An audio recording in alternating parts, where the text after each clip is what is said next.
बहुत ज्यादा ही खराब हो। ये सब सुन के यांगाई अपने चेहरे पे लगा हुआ थूक को मिटाता है और हंसने लगता है। तभी वो अचानक अपने पैर को लेकर उसके फ्रेंड के हाथ पे रखता है और उसको मारना स्टार्ट कर देता है, जिससे उसके दोस्त का जो हाथ होता है वो डिसलोकेट हो जाता है। उसका दोस्त बहुत ज्यादा ही चिल्ला रहा होता है। यांगाई कहता है तुम अभी हीरो बनना चाहते हो ना, तो बनो, जितना कोशिश करना है करो, लेकिन मैं तुम्हें तो नहीं मार सकता हूँ, लेकिन तुम्हारे दोस्त को मैं मरने की कगार पे ले आऊंगा। चलो देखते हैं तुम कब तक शांत रहोगे। चेंग बहुत ज्यादा ही गुस्से में होता है और कहता है कमीने, तुम्हारे पास हिम्मत है तो तुम मेरे पास आओ। यांगाई हंसता है और कहता है तुम्हें क्या लगता है कोई तुम्हें यहाँ पे बचाने आएगा? तुम्हें अभी भी ब्रदरहुड पे विश्वास है? नहीं, वो यहाँ पे नहीं आएंगे। वो इतना कह रही है तभी उसके पीछे से उसके सभी दोस्त आ जाते हैं और उन्हें किसी ने मारा होता है। यांगाई जल्दी पीछे मुड़ता है, वो थोड़ा सा चौंकता है। हम देखते हैं वहाँ पे एमसी होता है, वो बहुत ज्यादा ही बैडस लग रहा होता है और एमसी बहुत ज्यादा गुस्सा भी होता है। एमसी को देखकर चेंग कहता है वेड तुम यहाँ पे क्या कर रहे हो? हम देख पाते हैं एमसी के चारों ओर और रिलीज हो रहा होता है और कहता है मैं तुम्हारे दांत तोड़ दूंगा, तो तुम लोग एक एक करके मेरे सामने आओ। इस फाइट को दूर से ब्रदरहुड भी देख रहे होते हैं और उनके साथ उनका मास्टर भी होता है। ब्रदरहुड घबराते हुए बोलते हैं मास्टर ये सब मेरी गलती है, मैं आज जब ब्लड स्टेप टेस्ट को पास कर लिया था तब मैं बहुत ज्यादा ही एक्साइटेड हो गया था,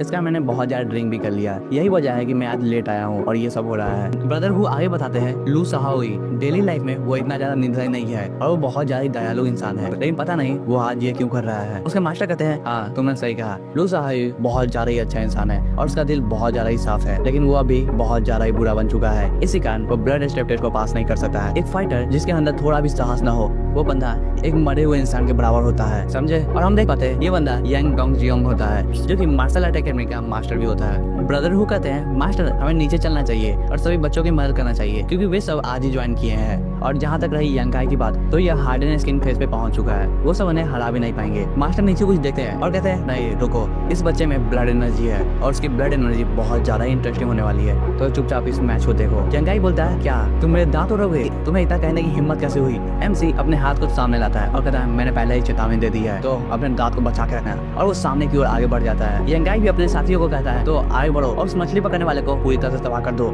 वो सब आगे बढ़ते हैं लेकिन एमसी सभी पे अटैक करना स्टार्ट कर देता है। एक बंदा एमसी पे अटैक भी करता है लेकिन एमसी उसे डॉज कर लेता है और एक जोरदार पंच उसे मारता है। फिर दूसरा बंदा उसे किक से अटैक करता है लेकिन एमसी उसे भी डॉज कर लेता है। वो बंदा बोलता है तुम बचोगे नहीं, वो इतना कहता ही है तभी एमसी एक जोरदार अटैक करता है उसके चेहरे पे, जिससे उसका ब्लड निकलने लगता है और वहीं पे सभी बंदे खत्म हो जाते हैं। वेट कहता है तो अब तुम्हारी बारी है, आ जाओ। यांगाई भी अपना पावर अप करता है और कहता है इन सब बंदों को मार के तुम्हें क्या लगता है तुम मेरे लेवल पे आ गए हो? तुम्हें पता भी है ब्लड एनर्जी कब आती है? जब तुम स्किन हार्डनिंग के लेवल पे आ जाओ, अब तुम यहीं पे हारने वाले हो। दोनों एक दूसरे के आंख में देखते हैं और अटैक करने के लिए आगे बढ़ जाते हैं। यांगाई पहले एमसी पे अटैक करता है लेकिन एमसी उसे ब्लॉक कर लेता है और फिर जोरदार अटैक करता है उसे। वो ऐसे ही यांगाई पे अटैक करते रहता है, यांगाई को अटैक करने का कोई मौका भी नहीं मिलता है। फिर एमसी एक जोरदार पंच मारता है उसे, जिससे यांगाई दूर जाके गिरता है और उसके मुंह से खून निकलने लगता है। वेड हाफते हुए बोलता है तो तुम भी कोई स्पेशल नहीं हो, तुम्हें हराने में मुझे ज्यादा एनर्जी खर्च करने की जरूरत नहीं पड़ी है। ये सुन के यांगाई बहुत ज्यादा गुस्से में आ जाता है। वो अपने पॉकेट से एक नाइफ को निकालता है और कहता है तुम बस एक मछुआरे हो जो कि बहुत ज्यादा ही भद्दे हो, और वो उसके पेट में हमला कर देता है। वो लगातार उस पर हमला किए जा रहा होता है और कहता है तुम्हें पता भी है तुमने किससे झगड़ा मोड़ लिया है? तुम एक अनाथ हो, तुम यहाँ पे मारे भी जाओगे तो कोई भी तुम्हें ढूंढने नहीं आएगा, ये तो एकदम परफेक्ट है,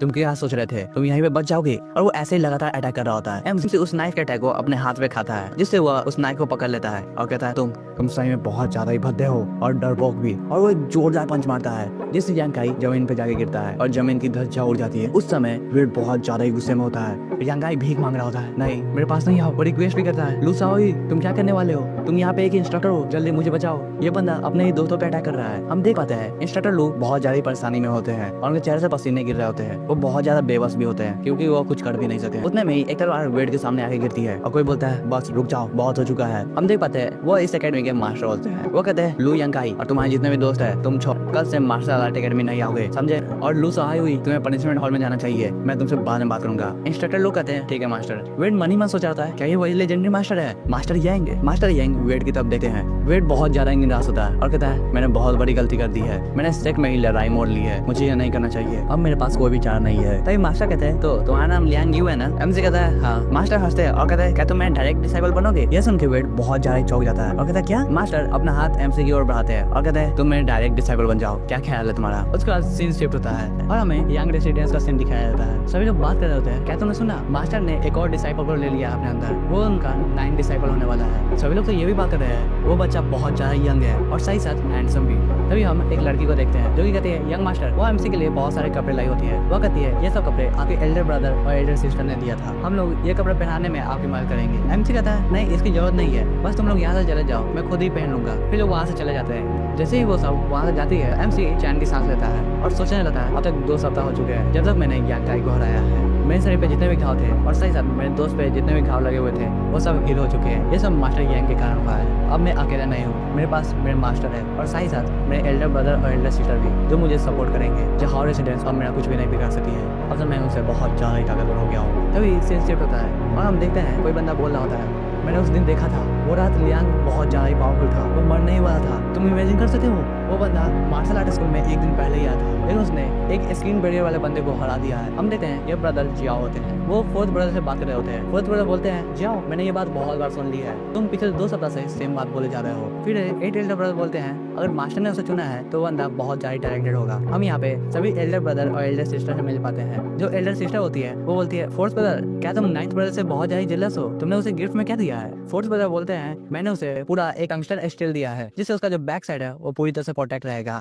ये सब सुन के जो थर्ड ब्रदर है और फोर्थ ब्रदर है वो बहुत ज्यादा ही खुश होते हैं। ब्रदर जियाओ बोलते हैं सिस्टर आपको मजाक नहीं उड़ाना चाहिए फोर्थ ब्रदर का, उनको पैसा इकट्ठा करने में बहुत ज्यादा मुसीबत होती है। हम देखते हैं कि उनके पीछे से कोई जा रहा होता है। ब्रदर जियाओ पीछे मुड़ते हैं और कहते हैं लिटिल ब्रदर तुम बाहर निकल गए। हम देखते हैं एमसी को जो कि बहुत ज्यादा ही कूल लग रहा होता है, लिटरली बहुत ज्यादा ही कूल। एमसी उन सबको देखा है और कहता है ब्रदर सिस्टर अब यहाँ पे है। वो उन सबके पास जाता है और उन सबको रिस्पेक्ट शो करते हुए बोलता है आप सबका गिफ्ट देने के लिए बहुत बहुत शुक्रिया। तभी ब्रदर जियाओ के पीछे से एक और ब्रदर निकलते हैं और कहते हैं मैंने तुम्हें अभी तक गिफ्ट दिया ही नहीं है और अपने हाथ में एक स्टोन को निकालते हैं। कहते हैं लिटिल ब्रदर ये बहुत ज्यादा ही स्पेशल है, यह एक रेन गोल्ड है, अगर तुम्हें किसी भी वेपन की जरूरत है तो तुम मेरे शॉप पे जा सकते हो, जो भी वेपन चाहिए तुम इसके बदले वो ले सकते हो। एमसी ये लेके बहुत ज्यादा खुश होता है और कहता है ब्रदर लोग आपका बहुत बहुत शुक्रिया। तभी एक और ब्रदर बोलते हैं हम लोग ने इसे गिफ्ट दे दिया है तो हम लोग को मेन हॉल चलना चाहिए क्योंकि मास्टर और मिस्टर हम लोग का वेट कर रही होगी। ब्रदर जियाओ बोलते हैं हाँ तुमने सही कहा। फिर सीन शिफ्ट होके हमें जहां रेसिडेंस का सीन दिखाया जाता है। बटलर बोलता है सर वो आए कहता है कि हम लोग ने जहां के लाश को ढूंढ लिया है, लेकिन ये कहते हुए उसके पसीने छूट रहे होते हैं। वो आए कहता है उसके पेट में जो भी चीज था वो गायब हो गया है। ये सुन के उसके मास्टर बहुत ज्यादा गुस्से में आ जाते हैं और कहते हैं तुम सही में यूजलेस हो और वो एक जोरदार थप्पड़ मारते हैं उसे। उसके मास्टर चिल्लाते हुए बोलते हैं तुम्हें पता भी है कितनी बड़ी प्रॉब्लम हो सकती है अब अगर सभी को पता चल गया कि हम लोगों ने क्या किया था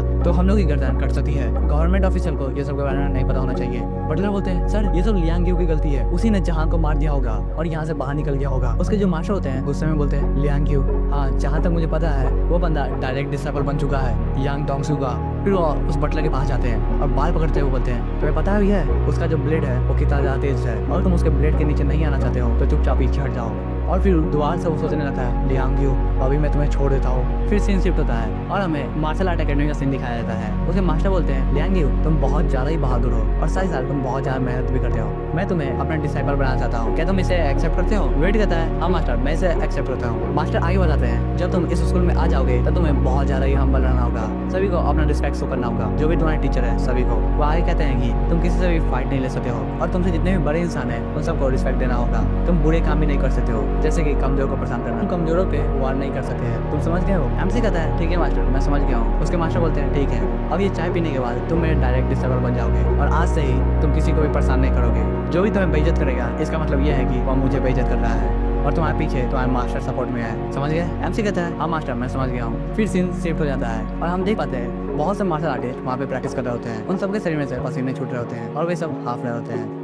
कुछ देर बाद वो आराम करने के लिए बैठे हैं। जब आराम कर रहे होते हैं तो उनमें से एक बंदा बोलता है क्या तुमने सुना जो लियांग है वो डायरेक्ट डिसाइपल बन चुका है मास्टर यांग का। दूसरा बंदा बोलता है हाँ वो बंदा बहुत ज्यादा ही लकी है। फिर वो बोलने लगता है कि सबसे अच्छी बात यह है कि जो यांग ही है और उसके जो गैंग है वो सब मार्शल आर्ट स्कूल से बाहर निकल गए हैं। दूसरा बंदा बोलता है हाँ वो तो बहुत ज्यादा ही अच्छी बात है, वो हमेशा ही सभी को परेशान करते रहते थे और बताते थे मैं अब स्किन बैरियर पे पहुंच चुका हूँ, इस कारण कोई भी उनसे फाइट भी नहीं करता था। ये सब सुन के जहां रेसिडेंस का जो बच्चा होता है वो बोल रहा था लियांग वो बहुत ज्यादा गुस्से में होता है। फिर सीन शिफ्ट होता है और हमें ब्रदर जियाओ को दिखाया जाता है जो कि एमसी को कुछ बता रहे होते हैं। वो बोलते हैं वेट क्या तुम्हें 4 बैरियर और 7 पास के बारे में पता है। एमसी कहता है ब्रदर मुझे बस स्किन फ्लेश बोन्स और ब्लड के बारे में पता है लेकिन मुझे 7 सब्सिक्वेंट पास के बारे में नहीं पता है। ब्रदर जियाओ बताते हैं यहाँ पे 7 पास होते हैं, उनमें से होता है wild horse, wolf smoke, tiger hunt, supreme elephant, celestial dragon, smelting furnace और रेनबो ट्रांसफॉर्मेशन। वो आगे बताते हैं कि जो वाइल्ड हॉर्स रेन होता है उसमें जो वॉरियर होता है वो एक साथ बहुत से घोड़ों को रोक के रख सकता है और दौड़ने नहीं देगा। दूसरा होता है वुल्फ स्मोक रेल्म। इसमें जो तुम्हारा एनर्जी है वो बहुत ज्यादा तेजी से बढ़ने लगता है और तुम जब अटैक करते हो तब तुम इतने ज्यादा ताकतवर हो सकते हो जितना एक पूरा झुंड होता है भेड़िए का। फिर है टाइगर हंट रेल्म। इसमें जो तुम्हारी एनर्जी होती है वो पूरी तरह से खोलने लगती है और तुम्हारा जो ऑरा होता है वो बहुत ज्यादा ही ड्रामा हो जाता है। कोई भी तुम्हारे सामने होगा उसके हालत निकलने लगती है। और उसके बाद है सुप्रीम एलिफेंट रेल्म। ये बहुत ज्यादा ताकतवर होता है। इसमें तुम्हारा मूवमेंट ही पूरी धरती को हिला सकता है। तुम इतने ज्यादा ताकतवर हो जाओगे, जो पहाड़ है, जो नदियां है, तुम उससे भी बर्बाद कर सकते हो और तुम एक ग्रेट जनरल के लेवल पे हो जाओगे। उसके आगे है सेलेस्टियल ड्रैगन रेल्म। जो बंदा भी एक डिवाइन ड्रैगन बन जाता है वह दुनिया के जितने भी बंदर होते हैं उन सबसे मुक्त हो जाता है और एक नेशन का सेंट बन जाता है। ब्रदर आगे बताते हैं कि जो बाकी की स्मेल्टिंग फर्नेस और रेनबो ट्रांसफॉर्मेशन है उसके बारे में मुझे बहुत कम ही पता है। ऐसा कहा जाता है कि जो एक्सपर्ट्स होते हैं वही इस लेवल पे पहुंच सकते हैं। ये बहुत ज्यादा इंपॉर्टेंट लेवल है। एमसी सोचता है मार्शन टाउस सही में बहुत ज्यादा पावरफुल होते हैं। अगर मैं उस लेवल पे पहुंच गया तो क्या मैं अपने पिछली दुनिया में जा सकता हूँ? फिर एमसी पूछता है ब्रदर लेकिन मुझे मास्टर के लेवल के बारे में नहीं पता है। ब्रदर जियाओ खड़े होते हैं और कहते हैं लिटिल ब्रदर तुम्हें पता भी है ये जो पूरे पिंग यांग सिटी है उसमें कितने मार्शल आर्ट स्कूल है? एमसी जवाब देता है हाँ यहाँ पे 3 मार्शल आर्ट स्कूल है। ब्रदर जियाओ बोलते हैं जितने भी 2 मार्शल आर्ट स्कूल है वो सब यहाँ पे है क्योंकि उनका लेवल है, लेकिन जो मास्टर यांग है पिंग यांग सिटी में इस कारण है क्योंकि यह उनका होम टाउन है। वो आगे बताते हैं कि जो हम लोग का मार्शल आर्ट स्कूल है वो नंबर 1 है सालों से, क्योंकि जो मास्टर यांग है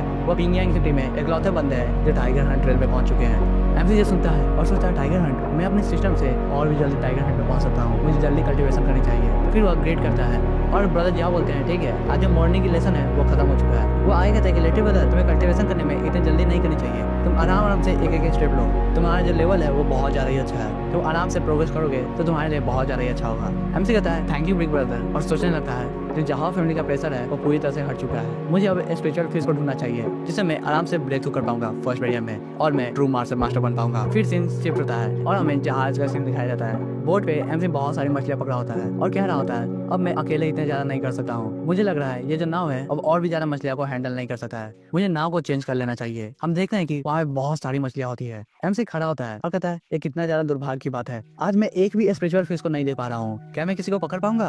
तभी वो सिस्टम की ओर देखने लगता है और कहता है जो मेरा फ्यूजन है वो 37% तक पहुंच चुका है, मुझे एक स्पिरिचुअल फिश खा लेना चाहिए जिससे मेरा ब्रेक थ्रू करने का जो चांस है वो बढ़ जाएगा और मैं फर्स्ट बिलियन में पहुंच जाऊंगा। उस सिस्टम में उसके एट्रीब्यूट्स दिख रहे होते हैं जो कि इतना ज्यादा इंपॉर्टेंट नहीं है तो उसे एस्केप करते हैं। वह अपने एट्रीब्यूट्स को देख ही रहा होता है तभी उसके पास से एक लाल पंख जाता है। एमसी उसे नोटिस करता है और हम देख पाते हैं उसके आसपास जो नदी का बहाव है वो पूरी तरह से बदल जाता है। एमसी सोच रहा होता है ये आवाज कैसी है और वो अपने बैलेंस को बनाने की कोशिश कर रहा होता है। वो सामने की ओर देखता है और कहता है ये क्या है? हम देखते हैं कि वहाँ पे 2 मॉन्स्टर फाइट कर रहे होते हैं, एक बर्ड होता है और दूसरा मॉन्स्टर अच्छे से नहीं दिख रहा होता है। फिर हमें अच्छे से बताया जाता है कि यहाँ पे 2 एब्नॉर्मल बीस्ट फाइट कर रहे हैं, एक है प्राइमोर्डियल फ्रॉग और दूसरा है जाइंट बर्ड। उन दोनों की जो ताकत है वो बहुत ज्यादा ही है। एमसी बोल रहा होता है यहाँ पे एक फ्रॉग एक जाइंट बर्ड को खाने की कोशिश कर रहा है। हम देखते हैं कि वो फ्रॉग फिर से नदी में गिर जाता है जिस कारण वहाँ पे सुनामी आने लगती है। एमसी उसे देखता है और कहता नहीं मेरी जितनी भी मछलियाँ हैं, हम देखते हैं कि उस सुनामी के कारण वहाँ पे जितनी भी मछलियाँ होती है वो सब नदी में चली जाती है और उसका जो बोट होता है वो भी तबाह हो जाता है। एमसी कैसे भी करके नदी के ऊपर आता है। तभी हम देखते हैं कि वो जो बर्ड है वो एक जोड़ा चीख मारती है, वो एक अटैक होता है। एमसी उस अटैक को ब्लॉक करने की कोशिश करता है लेकिन उसे ब्लॉक नहीं कर पाता है। वो कहता है ये अटैक ये एक मेंटल अटैक है और एमसी धीरे धीरे करके नदी में डूब रहा होता है। फिर सीन शिफ्ट हो जाता है और हमें थोड़ी देर बाद का सीन दिखाया जाता है। हम देखते हैं कि क्रैब उसे उठाने की कोशिश कर रहा है। एमसी उठता है और कहता है क्या मैं फिर से बेहोश हो गया था और तुम लोगों ने मुझे फिर से बचा लिया? फिर वो बैठता है और कहता है हाँ उस बर्ड ने मुझे अनकॉन्शियस कर दिया था, मुझे अच्छे से याद है,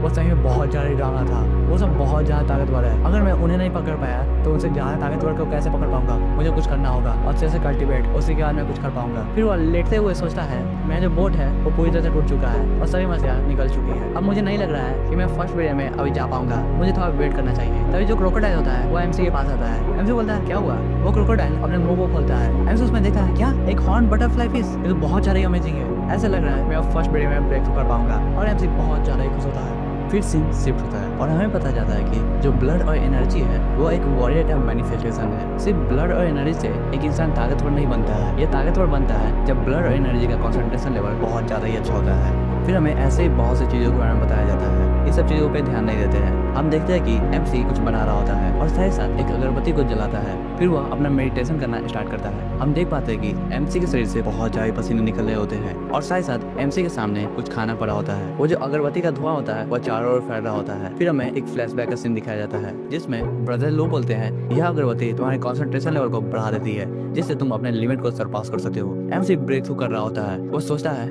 ब्रदर लो ने बताया था अगर स्क्रीन बेरे तक पहुंचना है तो तुम्हें बहुत ज्यादा ही फोकस करना होगा, सबसे ज्यादा तुम्हें ब्लड और एनर्जी को फोकस करना होगा, वो कैसे तुम्हारे बॉडी में फ्लो कर रही है। फिर एमसी एमसी कुछ खा रहा होता है और कहता है जब भी मेरा ब्लड और एनर्जी बहुत ज्यादा ताकतवर हो जाएगा तब मुझे अपने फिश मीट से उसे चेंज कर देना है। ये मेरा 38 टाइम्स हो चुका है, मुझे और भी ज्यादा करना होगा जिससे मैं ब्रेक थ्रू कर पाऊँ। फिर से कुछ और बात याद आती है। ब्रदर लोग बता रहे होते हैं स्किन बैरियर में ब्रेक थ्रू करने का सबसे ज्यादा इंपॉर्टेंट पॉइंट है इनर वाइटलिटी एनर्जी। वो तुम्हारे टिश्यू और सेल्स को बदल देगी और तुम्हारा नया टिश्यू और सेल आ जाएगा। वो बताते हैं कि ये जो सेंसेशन है तुम्हारे चेस्ट में हो रही है वो बहुत ज्यादा ही अच्छी बात है। जब भी कोई मार्शल आर्ट कॉन्सेंट्रेट करता है तो उसके चेस्ट में एक सेंसेशन महसूस होती है, उसी से वो ब्रेक थ्रू कर पाता है। जब तुम गर्म महसूस करोगे तब तुम समझ जाना तुम्हारा ब्लड और एनर्जी बहुत ज्यादा कॉन्सेंट्रेट होना स्टार्ट हो गई है। एमसी कहता है कि मैं महसूस कर पा रहा हूँ ये जो मेरा करंट फ्लो हो रहा है वो मेरे पैरों में जा रहा है, साथ ही साथ ये मेरे बॉडी में भी जा रहा है, ये मेरे स्किन के सभी पार्ट में जा रहा है, मुझे गर्मी भी महसूस हो रही है। तो इसे कहते हैं रिफाइनमेंट ऑफ स्किन। हम देखते हैं कि एमसी के हार्ट में कुछ महसूस होता है। एमसी जोरों से सांस लेता है और हाफना स्टार्ट कर देता है। वह कहता है कि ये मेरा 40वां बार था, मुझे और भी ज्यादा मेहनत करनी चाहिए। फिर उसके सामने स्क्रीन पॉपअप होता है। वो उसमें देखता है कि उसका फ्यूजन लेवल 49% हो चुका है।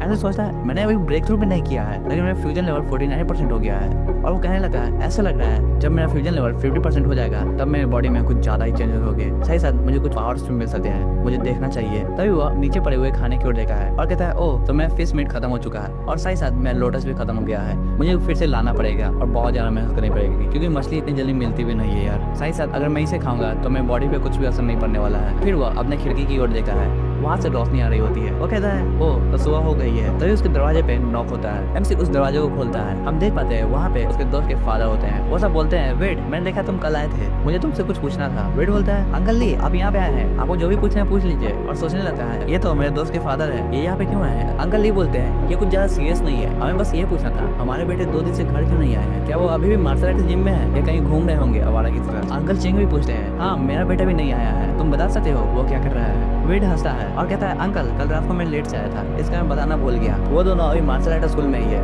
उन्हें चुन लिया गया है, साथ ही साथ मुझे भी चुन लिया गया है। मैं अब मार्शल आर्ट मास्टर बनने वाला हूँ। हम लोग का परफॉर्मेंस बहुत ज्यादा ही अच्छा था। साथ ही साथ जो मार्शल आर्ट एकेडमी है हम लोग को रूम भी दिया है जहाँ पे हम लोग फोकस कर सकते हैं अपने ट्रेनिंग की ओर। इस कारण वो यहाँ पे नहीं आए हैं और मन में सोच रहा था वो दोनों बहुत ज्यादा ही चोटिल है, अभी तक रिकवर भी नहीं हो पाए हैं और उन्हें डर भी लग रहा है अपने घर आने के लिए, इस कारण वो नहीं आए हैं। अंकल ली बोलते हैं ओह तो मेरा बेटा अभी बहुत ज्यादा ताकतवर बनने वाला है, ये तो बहुत ज्यादा अच्छी बात है। अंकल चेंग बोलते हैं हाँ मैंने नोटिस किया है हम दोनों के बेटे के साथ वेट भी बहुत ज्यादा ताकतवर हो रहा है, उन तीनों का फ्यूचर बहुत ज्यादा अच्छा होने वाला है। अंकल ली बोलते हैं हाँ वेट मैं तुम्हें बताना भूल गया था, हम लोग दोबारा से सैक्रिफाइस सेरेमनी कर रहे हैं क्योंकि रिवर गॉड को कुछ खिलाना भी है। ऐसे बोलता है रिवर गॉड सैक्रिफाइस फिर से, और मन में सोचने लगता है ये तो एक परंपरा थी ना, लेकिन 3 महीने पहले इसे किया गया था, फिर दोबारा क्यों किया जा रहा है। अंकल चेंग बताते हैं कल रात को रिवर गॉड दिखे थे, उन्हें अब सैक्रिफाइस की जरूरत है। अंकल ली बताते हैं हाँ रिवर गॉड पानी में से बाहर निकले थे और साथ ही साथ एक बहुत बड़े फ्लेमिंग बर्ड को खा लिए, ऐसा लग रहा था वो आसमान में से आए हैं। एम सोचता है ओ तो वो सब उसी मेढक के बारे में बात कर रहे हैं और सही में बहुत ज्यादा ताकतवर था। और वो कहता है अंकल ली मैं समझ गया हूँ, मैं पक्का वहाँ पे पार्टिसिपेट करूंगा। फिर वे सब वहाँ से चले जाते हैं। फिर सीन शिफ्ट होता है और हमें लोटस कैव का सीन दिखाया जाता है। वहाँ पे एमसी प्रैक्टिस कर रहा होता है। एमसी जल्दी से पानी से निकलता है, फिर वह एक अटैक को करता है। हम देखते हैं नीचे से उसका स्पिरिचुअल पेट भी आता है जो कि उस पर अटैक करने वाला होता है। एमसी उस अटैक को डॉज कर लेता है और वो स्पिरिचुअल पेट के ऊपर पहुंच जाता है और मन में सोचने लगता है जो मेरा वाटर फ्लो का कंट्रोल है अब मैं 150 किलो तक कंट्रोल कर सकता हूँ, साथ ही साथ मैं 10 लीटर वाटर को कंट्रोल कर सकता हूँ।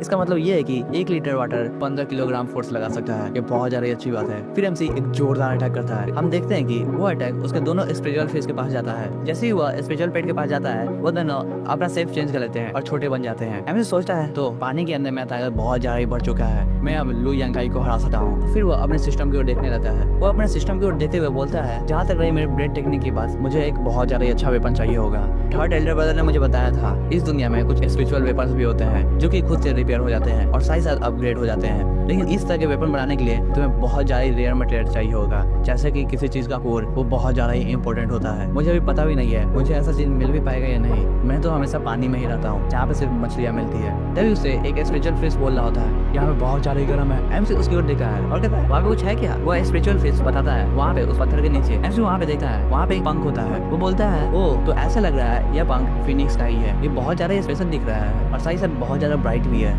वो पंख पानी से ऊपर निकलता है। वो सोचने लगता है ये पक्का कल रात गिरा होगा, ये जो पंख है ये बहुत ज्यादा महंगा लग रहा है, क्या ये रेयर हो सकता है। फिर वो उसे अपने वाटर कंट्रोल से पकड़ लेता है और सोचने लगता है बस थोड़ी देर रुक जाओ, मैं अपने ब्रदर लोग के पास जाऊंगा और उन्हें वेपन बनाने के लिए कहूंगा, देखते हैं ये रेयर है या नहीं है। अगर रेयर हुआ तो मेरा स्पिरिचुअल वेपन बन जाएगा और मैं और भी ज्यादा ताकतवर बन जाऊंगा। फिर सीन शिफ्ट होता है और हमें पिंग यांग सिटी का सीन दिखाया जाता है। एमसी गली में से जा रहा होता है। वह सोचता है थर्ड ब्रदर ने मुझे बताया था यहीं के आसपास उनका दुकान है, मुझे याद करना होगा उनका दुकान कहाँ हो सकता है। तभी उसकी नजर धुआं की ओर जाती है। वो देखता है और सोचता है वो क्या है, ऐसा लग रहा है पिंगियांग सिटी में कुछ तो हो रहा है, मुझे देखना चाहिए। जब मैं ब्रदर के पास जाऊंगा तो उनसे पूछ लूंगा वहाँ पे हो क्या रहा है सही में। फिर हमें लूमिन फोर्स का सीन दिखाया जाता है। वो एक शॉप होता है जो कि ब्रदर लू गैंग चला रहे होते हैं। हम देखते हैं वहाँ पे ब्रदर लू गैंग किसी वेपन को बना रहे होते हैं, उन्हें सही में से पसीना आ रहा होता है। वो एमसी को देखते हैं और कहते हैं ब्रदर वेड तुम यहाँ पे क्या कर रहे हो। एमसी उन्हें एक पोटली देता है और कहता है ब्रदर लू आज सुबह जब मैं मछली पकड़ रहा था तब मुझे कुछ मिला, ये बहुत ज्यादा खतरनाक दिख रहा है, क्या आप मुझे बता सकते हैं यह है क्या। ब्रदर लू उस पोटली को खोलते हैं और वो एक पंख को देखते हैं। वो सोच रहे होते हैं क्या ये क्रिम्सन फायर फेदर है, ये तो बहुत ज्यादा ही महंगा लग रहा है। एमसी उनका रिएक्शन देखता है और सोचता है ये सही में बहुत ज्यादा रेयर लग रहा है,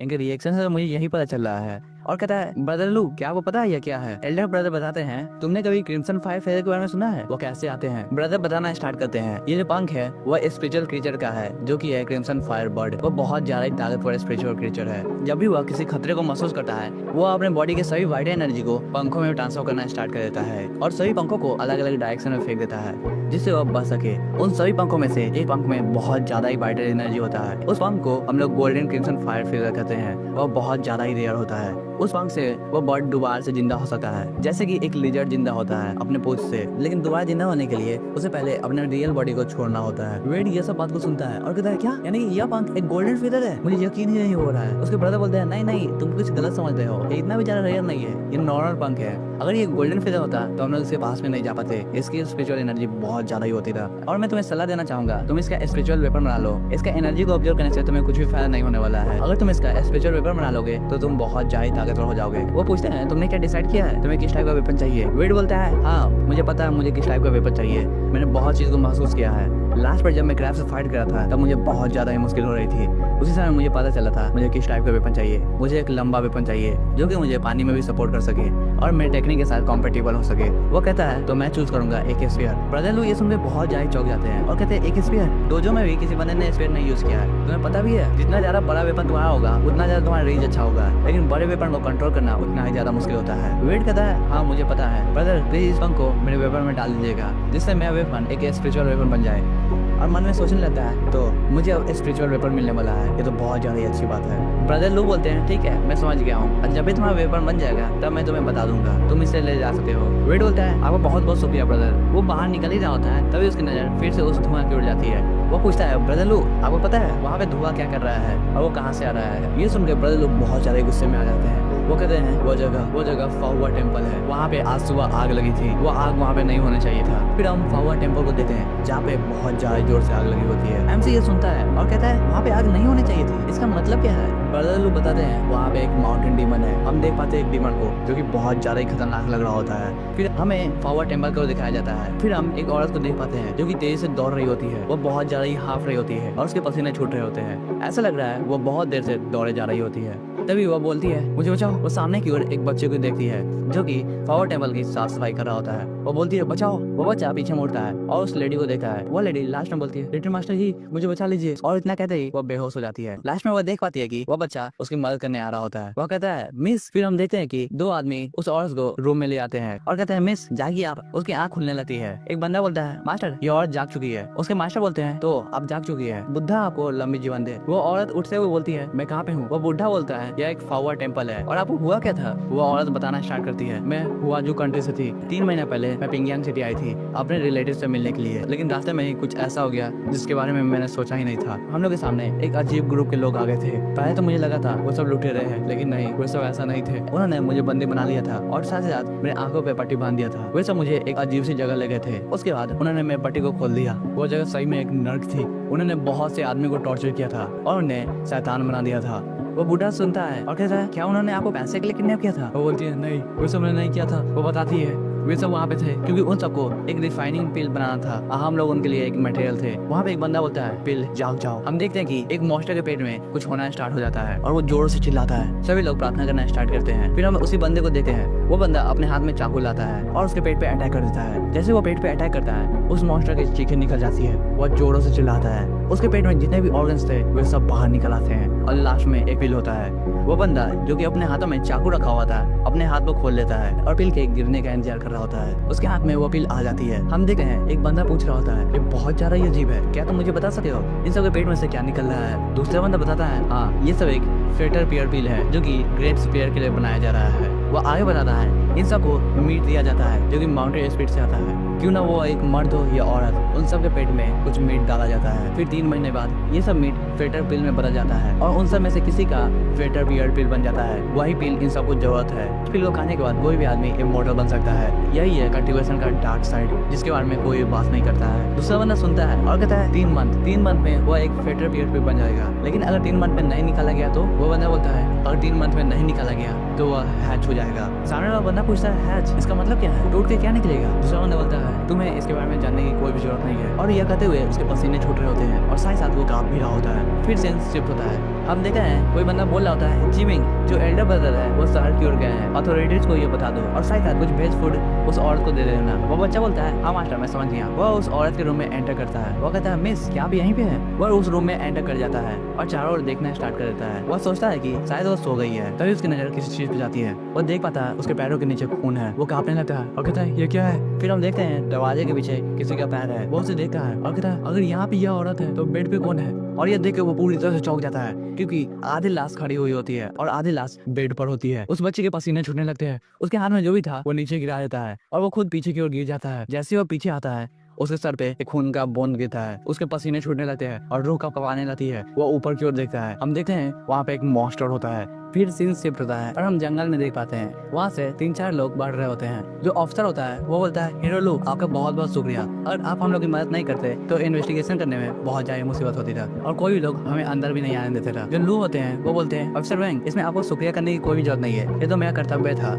हम योद्धा है और हमें मार्शल आर्ट में यही सिखाया जाता है, हमें ये तो करना ही था। फिर हमें फ्लैशबैक का सीन दिखाया जाता है। वहाँ पे बटलर जो होता है वो बोलता है इस पर तुम्हें फावा टेम्पल जाना होगा और बहुत सारी बॉडीज को छिपाना होगा, साथ साथ उस सब चीजों का भी ध्यान दे देना। उसे बताया नहीं जाता है कि वो चीज क्या है। लू पूछता भी है वो सब चीज क्या मतलब क्या है? बटलर बोलता है तुम्हें ये सब जानने की कोई भी जरूरत नहीं है और तुम उसे देखोगे तो तुम समझ जाओगे। जो मॉन्क होता है वो बोलता है ऑफिसर हम लोग वहाँ पे पहुंच चुके हैं। तभी सबकी नजर फावा टेम्पल पे जाती है जो कि पूरे डार्कनेस से भरी होती है और पूरे टेम्पल में आग लग चुकी होती है और हर जगह राख ही राख हुआ होता है। सभी लोग बात करते हैं ये फावा टेम्पल है, यहाँ पे मॉन्क राख कैसे लेते हैं? ये तो बहुत ज्यादा ड्रामा है। तो तभी सभी लोग जल्दी से दरवाजे पे पहुंचते हैं और मॉन्क उस दरवाजे को खोलता है। दरवाजे के अंदर उस सब चीजों को देखकर सभी लोग के पसीने छूटने लगते हैं और पूरी तरह से चौंक गए होते हैं। सभी लोग बात कर रहे होते हैं यहाँ पे हुआ क्या है? हम देख पाते हैं वहाँ पे बहुत सारी लाशें होती है और सभी लोग मरे होते हैं। तभी मॉन्क को ध्यान आता है कि यहाँ पे मास्टर भी थे। वो बोलता है मास्टर आप कहाँ पे? मैं आपको बचाने आ रहा हूँ। और वो एक डायरेक्शन में तेजी से भागने लगता है। उसके पसीने छूट रहे होते हैं। जो ऑफिसर उसके साथ आए हुए होते हैं वो बोलते हैं भागो मत, तुम्हें आराम से चलना चाहिए और यहाँ पे बहुत सारे प्रूफ हो सकते हैं और सही साथ यहाँ पे बहुत सारे असेसर भी होंगे,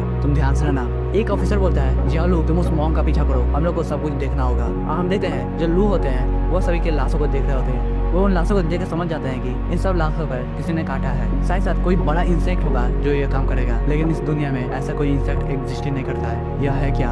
और यहाँ पे एक भी ऐसी लाश नहीं है जिसे अच्छे से रखा गया हो। ऐसा कौन सा इंसेक्ट होगा जिसने ये सब काम किया है? क्या ये हो सकता है? तभी वो मन में सोचने लगता है कि यहाँ पे बहुत सारे विक्टिम्स हैं, जैसा कि जैंग जियांग ने कहा था, वो इसी के बारे में बात कर रहा था। तभी ऑफिसर बोलता है यहाँ पे बहुत सारे खून के धब्बे हैं। वे सब खून के धब्बे की ओर देखने लगते हैं। ऑफिसर बोलता है कि यहाँ से किसी को घसीट कर ले जाया गया है, वो बहुत ज्यादा खतरनाक होगा। हम देख पाते हैं फव्वा टेम्पल को, वो रास्ता फव्वा टेम्पल की ओर जा रहा होता है। वो सब बात करते हैं कि ये सब किसी ने मॉन्क को घसीट कर ले जाया गया है, वो मॉन्क भी वही रास्ते पे गया है, हम लोग को वहाँ पे चलना चाहिए। वे सब वहाँ पे पहुँचते हैं। हम देख पाते हैं मॉन्क की हालत बहुत ज्यादा खराब होती है, उसके पसीने छूटे होते हैं और वो अपने हाथ जोड़ा होता है। अंदर की हालत को देखकर सभी लोग और चौंक जाते हैं। जो ऑफिसर आया होता है वो बोलता है यह दुनिया में चल क्या रहा है, यहाँ पे क्या है ये? पीछे जब ब्रदर लू होते हैं वो बोलते हैं क्या जैंग जियांग ने यही कहा था, मुझे यही लाना होगा। हम देख पाते हैं वहाँ पे बहुत बड़ा अंडा होता है और उसके नीचे बहुत सारी लाशें होती है। यहाँ पे जितने भी मॉन्क्स होते हैं उन सबको मार दिया गया है और उसके नीचे रख दिया गया है। ऑफिसर बोलता है ये सब लाशें यहाँ पे क्या कर रही है, जल्दी से बताओ। दूसरी तरफ हम उस मॉन्क को देखते हैं जो कि नमो अमिताभ पढ़ रहा होता है, जो कि एक तरह का प्रेयर होता है। तभी पीछे से दरवाजा बंद हो जाता है। ऑफिसर डरा होता है, वो कहता है कौन है, जल्दी से बताओ, अगर तुम्हें मरना नहीं है तो जल्दी से बता दो,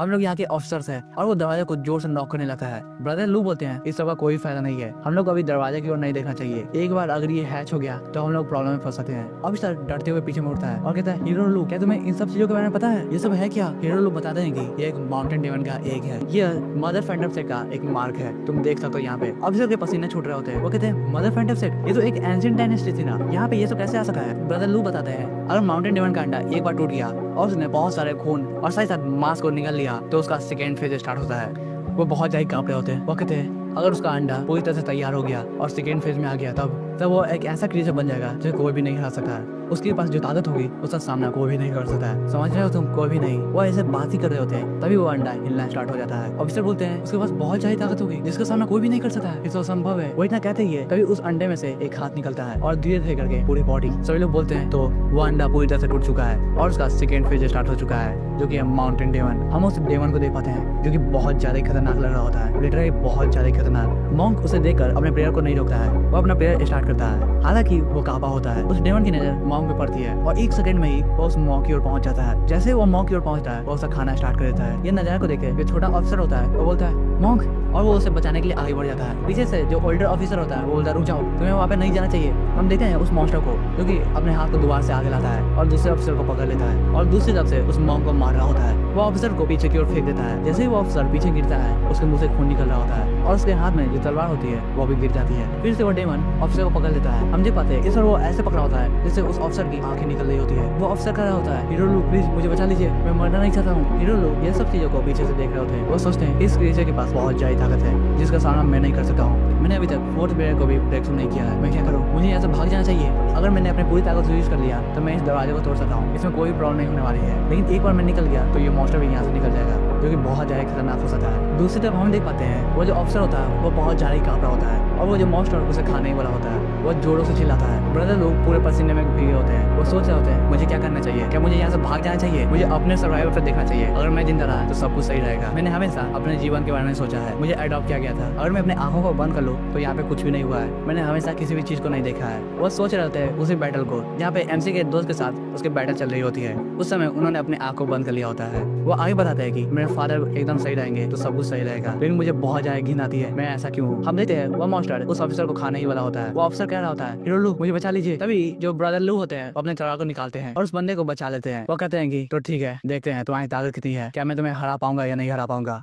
फिर हमें ब्रदर लू के पास को दिखाया जाता है। हम देख पाते हैं ब्रदर लू अपने पास में हाथ में स्वॉर्ड रखे होते हैं। वो कह रहे होते हैं एक दिन मैं एक बड़ा हीरो बनूंगा जिसका सामना कोई भी नहीं कर सकता है और जो पूरा शहर है वो मुझे जानेगा। उसके बगल में एक लड़की होती है जो कि बोलती है ब्रदर लू आप तो बहुत ज्यादा ही कूल है। ब्रदर लू बोलते हैं हाँ, अब मैं कुछ ही दिनों में अपने फादर के साथ शहर में जाने वाला हूँ। उसके बाद मैं वहाँ पे बहुत ज्यादा मेहनत करूंगा जहां रेसिडेंस में, जिससे मुझे एक मौका मिल सके और मैं वहाँ पे रहने लगूंगा। उनके बगल में जो लड़की होती है वो बोलती है ब्रदर लू आप एक दिन सही में एक बहुत बड़े हीरो बनेंगे जिसको सब लोग जानेंगे। फिर हम जहां रेसिडेंस का सीन देखते हैं। वहाँ पे जो यंग मास्टर होता है वो बोलता है तुम्हें क्या लगता है तुम मार्शल आर्ट स्कूल को ज्वाइन कर लोगे, ये क्या मजाक है? और वे हंसना स्टार्ट कर देते हैं। हम देख पाते हैं कि जो यंग मास्टर है वो ब्रदर लू को बहुत ज्यादा बुली कर रहे थे और पीट रहे थे। वो आगे कहते हैं कि तुम्हारी कोई माँ नहीं है और तुम एक अचरे हो जो हमेशा कोने में ही रहता है। तुम्हें अपने फादर के साथ हमेशा कोने में रहना चाहिए, तुम्हें पता भी है तुम वहीं पे अपनी पूरी जिंदगी को बर्बाद करोगे। और वो और भी ज्यादा हंसने लगते हैं। हम देखते हैं कि वे सब वहाँ पे और ज्यादा पीटे ब्रदर लू को। ब्रदर लू बहुत ज्यादा ही हंस रहे होते हैं। फिर सीन शिफ्ट होता है और हम देखते हैं ब्रदर लू को उनके फादर उनके जख्मों पे कुछ लगा रहे होते हैं। वो कहते हैं कि तुमने यंग मास्टर के साथ फिर से फाइट की। ब्रदर लोग बताते हैं कि फादर वे लोग मुझे बुली कर रहे थे, मैंने कोई भी फाइट नहीं किया। उसके फादर बताते हैं कि तुम बहुत ज्यादा ही मूर्ख हो, तुम्हें बाहर की दुनिया के बारे में कुछ भी नहीं पता है, तुमसे बड़े जो लोग हैं उनका इज्जत करना सीखो, समझ गए हो? ब्रदर लोग बोलते हैं ठीक है फादर, लेकिन उस समय वो बहुत ज्यादा उदास होते हैं। उसके फादर उसे देखते हुए बोलते हैं लेकिन तुम्हें चिंता करने की कोई भी जरूरत नहीं है, तुम जिस दिन बहुत बड़े इंसान बन जाओगे तब सब तुम्हें रिस्पेक्ट करेंगे, समझ गए? फिर ब्रदर लोग सोच रहे होते हैं अगर यहाँ पे मेरे मास्टर होते तो वो क्या करते। फिर सीन शिफ्ट होता है और हमें कुछ दिनों बाद का सीन दिखाया जाता है। हम देखते हैं कि ब्रदर लोग मार्शल आर्ट स्कूल में आगे होते हैं। जो मास्टर यंग होते हैं वो बोलते हैं ठीक है तो आज से तुम मेरे सेट में आने वाले हो।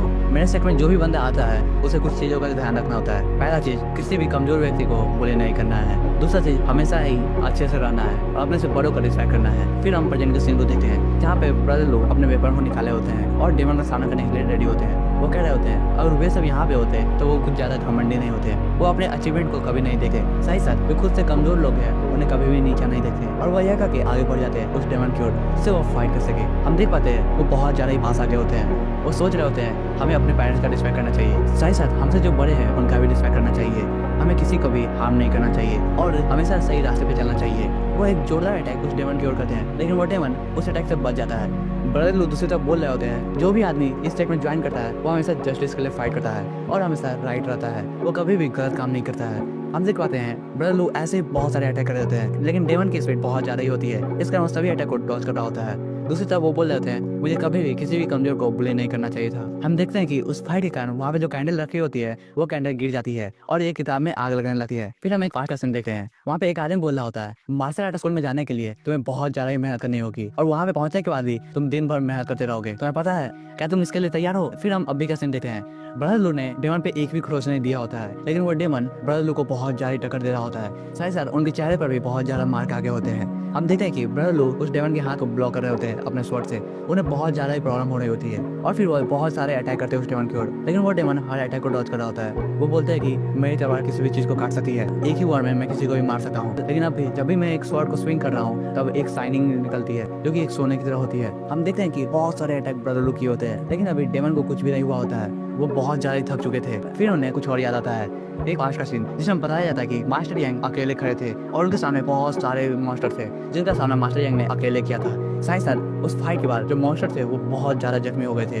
हम देखते हैं कि अब मॉन्स्टर ने ब्रदर लू के हाथ को पकड़ लिया होता है अपने दांतों से। ब्रदर लू अभी रुकते नहीं है, वो अपने स्वॉर्ड को पकड़ते हैं और एक छलांग मारते हैं ऊपर की ओर। हम देख पाते हैं कि उस समय ब्रदर लू की हाथ वो टूट गया होता है, लेकिन ब्रदर लू रुकते नहीं है। वो एक जोरदार छलांग मार के उस मॉन्स्टर के ऊपर आ जाते हैं और लास्ट में एक जोरदार जंप मारते हुए उस मॉन्स्टर के छाती में उस स्वॉर्ड को घुसा देते हैं। वो बोलते हैं कि मुझे माफ करना, मैं अब यहाँ से नहीं निकल सकता हूँ, मुझे लग रहा है कि मुझे अपना कुर्बानी देनी होगी। हम देख पाते हैं यह सीन बहुत ज्यादा ही बैडस लग रहा होता है। ब्रदर लोग बोलते हैं कि तो ठीक है, मैं तुम्हें बस एक जख्मी दे सकता हूँ, लेकिन इतना काफी है सभी लोग को प्रोटेक्ट करने के लिए। हम देखते हैं मॉन्स्टर को जिसे बहुत ज्यादा ही दर्द हो रहा होता है, वो भी पहली बार।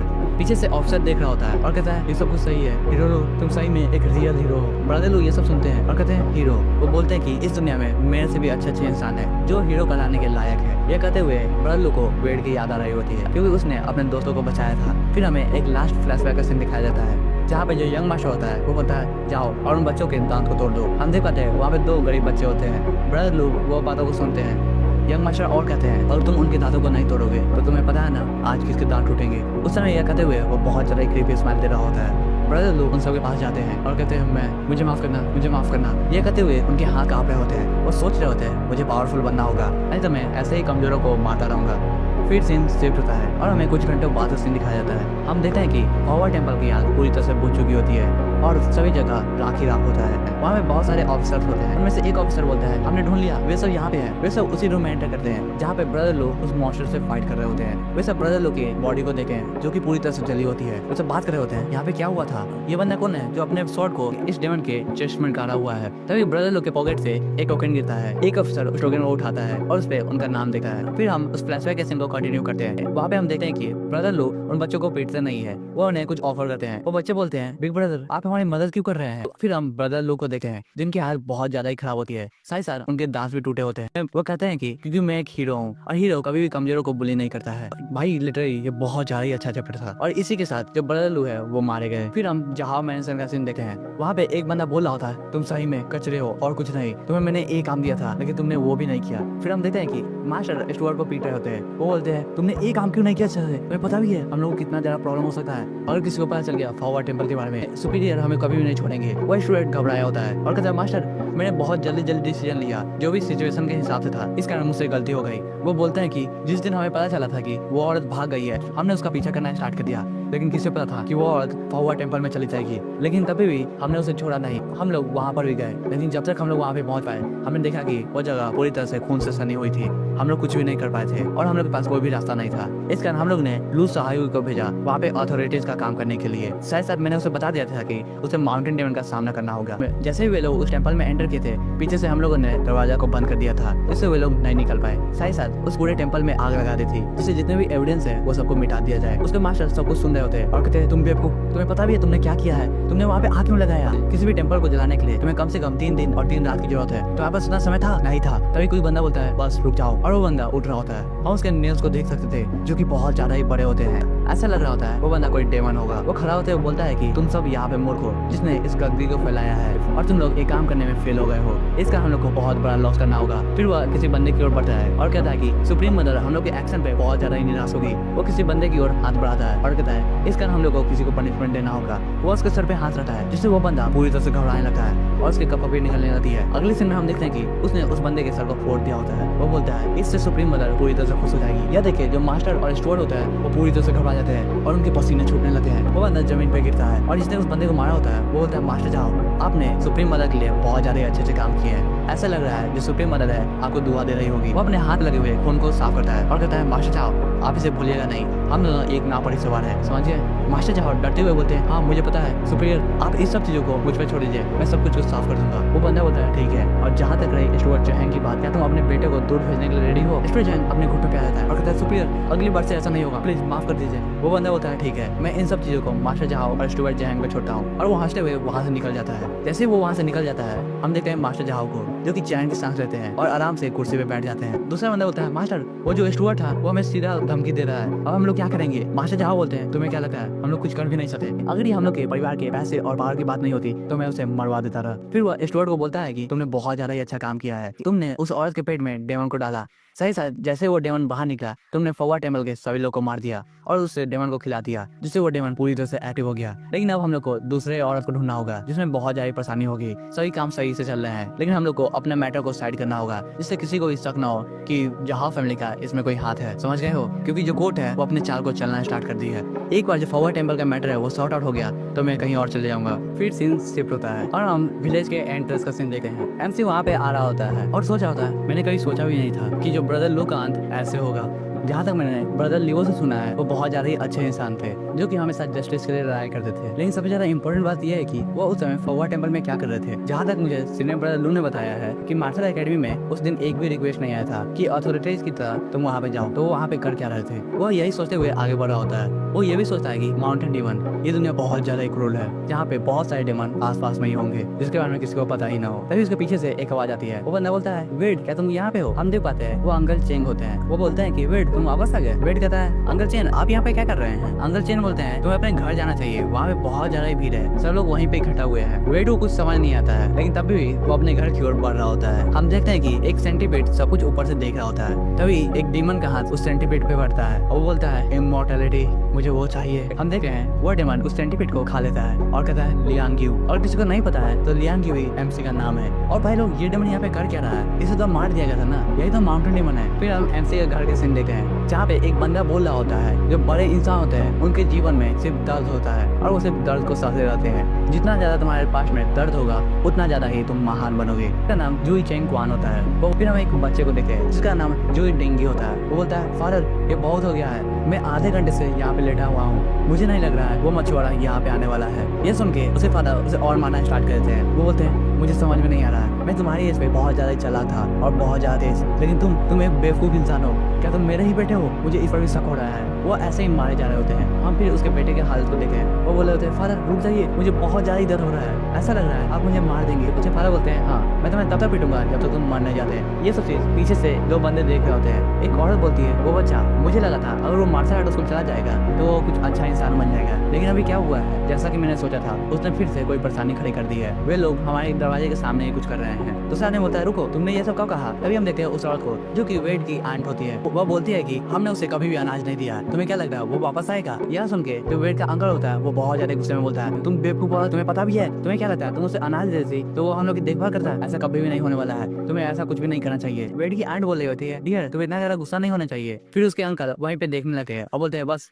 बातें करना बंद करो, वह कमीना आ चुका है। हम देखते हैं वहाँ पे एमसी पहुंच चुका होता है। वो बोलता होता है जूई टिंगाई तुम मेरे दरवाजे के सामने क्या कर रहे हो? फिर हम उसी बंदे को देखते हैं जो कि बोलता है ओ यंग मैन आप यहाँ पे आ ही गए। उसका जो बच्चा होता है वो बोलता है कमीने तुम आ ही गए ना यहाँ पे। उस बच्चे का फादर सामने जाता है और कहता है मेरे भतीजे लियांग्यू तुम यहाँ पे आ ही गए, ये बहुत ज्यादा ही अच्छा हुआ। फिर वो चापलूसी करना स्टार्ट कर देता है तुम सही में बहुत ज्यादा ही अच्छे दिख रहे हो, साथ साथ तुम बहुत ज्यादा हैंडसम भी हो। इसमें कोई शक की बात नहीं है कि मास्टर यंग ने तुम्हें अपना डायरेक्ट डिसाइबल बना लिया है। तुम सही में अभी भी बहुत ज्यादा काम रख रहे हो, तुम्हारे सामने इतने ज्यादा आदमी है तब भी। जैसे ही सब लोग सुनते हैं कि मास्टर यंग का डायरेक्ट डिसाइपल है सभी लोग चौंक जाते हैं और बोलते हैं क्या मास्टर यंग का जो मास्टर स्कूल है वो बहुत ज्यादा ही फेमस है। दूसरा बंदा बोलता है हाँ वो तो सबसे बड़े हीरो है इस शहर के। दूसरा बंदा बोलता है हाँ एक डायरेक्ट डिसाइपल का मतलब होता है कि उन्होंने इसके ताकत को पूरे अपने आंखों से देखा है, सर सर इसके अंदर बहुत ज्यादा पोटेंशियल है। उसका मतलब ये भी होता है कि वो एक हाफ फादर और हाफ सन का रिलेशन रखते हैं। जो भी बंदा मास्टर स्कूल में जाता है वो बहुत ज्यादा इंपॉर्टेंट हो जाता है। साथ साथ जो हमारे कंट्री के मैजिस्ट्रेट है वो भी मास्टर यंग को रिस्पेक्ट शो करते हैं। तुम्हें पता है जिस सुनकर सभी लोग चौंक जाते हैं और कहते हैं क्या हमारे कंट्री के मैजिस्ट्रेट भी? ये तो बहुत ज्यादा ही बड़ी बात है। सभी लोग वेट की तारीफ करने लगते हैं। बहुत लोग बोलते हैं हाँ मुझे पहले से पता था, वेड बहुत ज्यादा अच्छा स्टूडेंट है, साथ ही साथ बहुत ज्यादा ताकतवर ही है। दूसरी औरत बोलती है वेड तुम्हारी उम्र कितनी हो गई है, ऐसा नहीं लग रहा है तुम्हें शादी कर लेनी चाहिए। एक और बंदा बोलता है हाँ तुम बहुत ज्यादा हैंडसम भी हो, तुम्हें कर ही लेना चाहिए। तभी हम उस बंदे को देते हैं जो कि बहुत देर से वेट कर रहा होता है। वो बोलता है वेड मुझे माफ कर देना, मुझे नहीं पता था मेरा बेटा ऐसे काम करेगा, इतनी शर्मनाक हरकत करेगा। और वो वेड को एक स्टिक दे रहा होता है। बोलता है मेरे भतीजे लियांग, अगर तुम मेरे बेटे को पीटते रहोगे जब तक वो मर न जाए तब भी मैं नहीं रोकूंगा, तुम जितना चाहो उसे उतना पीट सकते हो। वेड उसके हाथों से स्टिक को ले लेता है और कहता है ओह तो मैं जो चाहूँ वो कर रहा हूँ, ये तो बहुत ज्यादा इंटरेस्टिंग है। वो स्टिक को लेकर आगे बढ़ रहा होता है। वो उस बच्चे से कहता है मुझे तुम पे कोई भी गुस्सा नहीं है, लेकिन एक आदमी की जो जवान होती है वो बहुत ज्यादा इंपॉर्टेंट होती है, तो मैं पीछे तो नहीं हट सकता हूँ। वो उसके पास आ जाता है और बहुत ज्यादा क्रीपी स्माइल दे रहा होता है। वो बोलता है कि तो उस समय तुम क्या बोल रहे थे, कौन ज्यादा लंबा जिएगा, अब बताओ क्या कह रहे थे तुम। वो बंदा रोने लगा है और कहता है ब्रदर लियांग मुझे माफ कर दीजिएगा, मैं आपके सामने भीख मांग रहा हूँ, मैंने बहुत बड़ी गलती कर दी है, लेकिन मुझे अब समझ आ चुका है, मैं आज से आपका नौकर बनूंगा जो कि हमेशा आपके पीछे पीछे चलेगा, मैं कसम खा रहा हूँ मैं दोबारा ऐसा नहीं करूंगा। एमसी ये सुन के स्टिक को छोड़ देता है और कहता है ठीक है बोल जाओ, और वो अपने घर की ओर बढ़ रहा होता है। वो बोलता है तुमने बहुत ज्यादा सफर किया है और साथ साथ तुम कोई मास्टर माइंड नहीं थे, इस कारण मैं तुम्हें छोड़ रहा हूँ। यह देखिए वो बच्चा बहुत ज्यादा खुश होता है और मन में ही कहता है ब्रदर लियांग आपका बहुत बहुत शुक्रिया, आपने बहुत ज्यादा ही अच्छा काम किया है। तभी उसके फादर उसे रोक लेते हैं और कहते हैं वेट वहीं पे रुक जाओ। यह देखिए वो जो बच्चा होता है वो मन में सोचने लगता है ये क्या बात है, ये मेरे सही में फादर है, मुझे तो ये भी शक हो रहा है कि मैं कहीं एडॉप्टेड सन तो नहीं हूँ। उसके फादर अपने सर्वेंट को बुलाते हैं और बोलते हैं लियांग तुम बहुत ज्यादा अच्छे इंसान हो और बहुत ज्यादा दयालु भी हो, लेकिन मैं इस मैटर को ऐसे ही नहीं जाने दूंगा। मैंने तुम्हारे लिए 200 सिल्वर टैक्स को इकट्ठा किया है और तुम्हें गिफ्ट में देने के लिए बात की है। सभी लोग जैसे ही सिल्वर कॉइन को देखते हैं पूरी तरह से चौंक जाते हैं। बहुत लोग बात कर रहे होते हैं ये तो मैंने पहली बार देखा है, मुझे लगा भी नहीं था मैं इतने सारे सिल्वर्स को एक बार में देख पाऊंगा। इतने सारे सिल्वर को देखे जो वेड के अंकल होते हैं वो भी अपने दरवाजे को खोल देते हैं और कहते हैं मेरे प्यारे भतीजे सभी लोग साइड हो जाओ वहाँ से।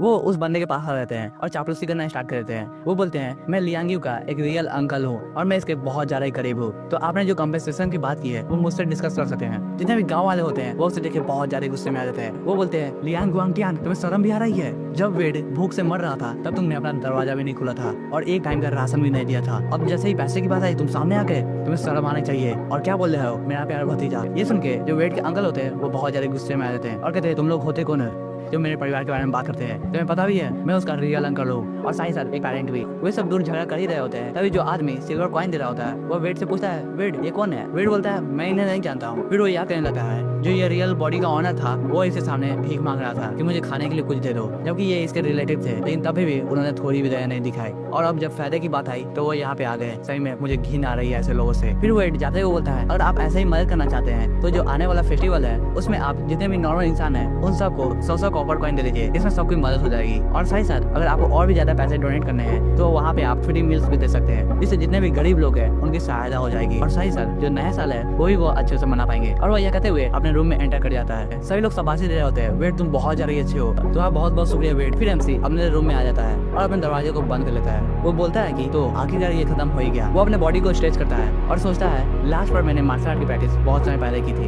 अब मुझे अपने स्किन को डिफाइन करने की बारी आ चुकी है। ऐसा लग रहा है अब ये मेरा आखिरी बार है, अब मैं ब्रेक थ्रू कर ही लूंगा। वो अपने गर्दन को चटकाता है और कहता है अगर मैं गलती नहीं कर रहा हूँ तो मेरा ब्रेक थ्रू आराम से हो जाएगा। वो एक बकेट में पानी भरता है और अपने कपड़े को खोल देता है। वो पानी के टेम्परेचर को चेक करता है और सोच रहा होता है तो ब्रेक थ्रू करने का टाइम आ चुका है, ये सबसे ज्यादा डेंजरस प्रोसेस हो सकता है, मेरा जो फिजिकल कूलिंग है वो भी गड़बड़ा सकती है, इसका मुझे जरूरत है इस पानी की। वो उस पानी में बैठ जाता है और मेडिटेट करना स्टार्ट कर देता है। वो बोलता है कि मेरा ब्रेक थ्रू करने का प्रोसेस अब स्टार्ट होता है।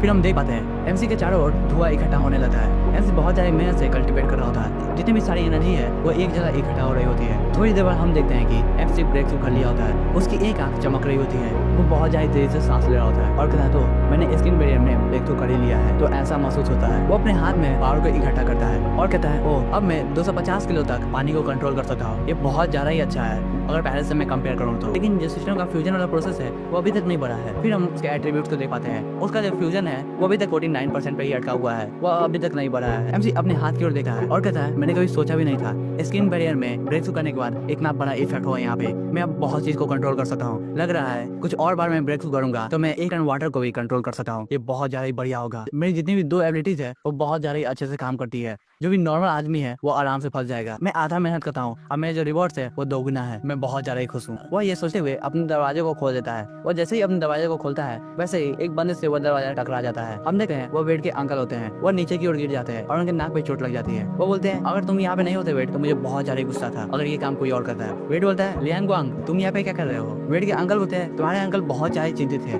उन्हें लग रहा था कि तुम बहुत ज्यादा भूखे होंगे और रात को अच्छे से सोए नहीं होंगे, इस कारण मैं तुम्हारे लिए राइस लाया हूँ, चलो हम दोनों एक साथ खाते हैं। एमसी अपने दरवाजे को बंद करता है और कहता है अपना खाना अपने पास रखो, मेरे पास बहुत ज्यादा ही खाना है। और सोचने लगता है इस दुनिया में जो राइस है वो बहुत ज्यादा इंपॉर्टेंट है, कोई भी ऐसे ही नहीं देता है। और वो अपने दरवाजे को बंद कर रहा होता है। जैसे वो दरवाजे को बंद करता है उसके जो अंकल होते हैं वो दरवाजे को पकड़ लेते हैं और कहते हैं रुको, लेकिन एमसी दरवाजे को एकदम बंद कर देता है और तभी द्वार से उस दरवाजे को खोलता है जिससे उसके अंकल द्वार से गिर जाते हैं। वो बोलते हैं तुम क्या कर रहे हो, मैं तुम्हारा रियल अंकल हूँ। वो बहुत ज्यादा गुस्से में आ जाते हैं और उनके नाक से खून निकल रहा होता है। वो बोलते हैं कि ये घर भी मेरा है, तुम्हें पता है मैं तुम्हें रहने दे रहा हूँ यहाँ पे। सभी लोग इस चीज को देख रहे होते हैं। उसके अंकल बहुत ज्यादा गुस्से में आ जाते हैं। वो कहते हैं कि मास्टर जू ने तुम्हें इतने ज्यादा पैसे ऑफर किए थे लेकिन तुमने उनमें से एक भी पैसा नहीं लिए, क्या तुम बेवकूफ हो? वो बहुत ज्यादा गुस्से में थे। वो बोल रहे होते हैं तुम्हें उन पैसों को ले लेना चाहिए और अपने कजन का हेल्प करना चाहिए, उसे भी बहुत सारे मदद की जरूरत है, तुम्हें अपने से एल्डर्स का रिस्पेक्ट करना चाहिए, तुम्हें पता भी है मैं तुम्हारा हाफ फादर हूँ और सही तरह इस ब्रांच का हेड भी। अभी वेड गुस्से में आता है। अगर लियांग क्या तुम्हें मरना है तो जल्दी से बोल दो। ये देखिए जो वेड के अंकल होते हैं वो घबरा जाते हैं और कहते हैं तुम, और सोचने लगते हैं कुछ समय पहले ही ये बहुत ज्यादा शांत था लेकिन पूरी तरह से ये बदल चुका है, ये इतना लंबा कब से हो गया।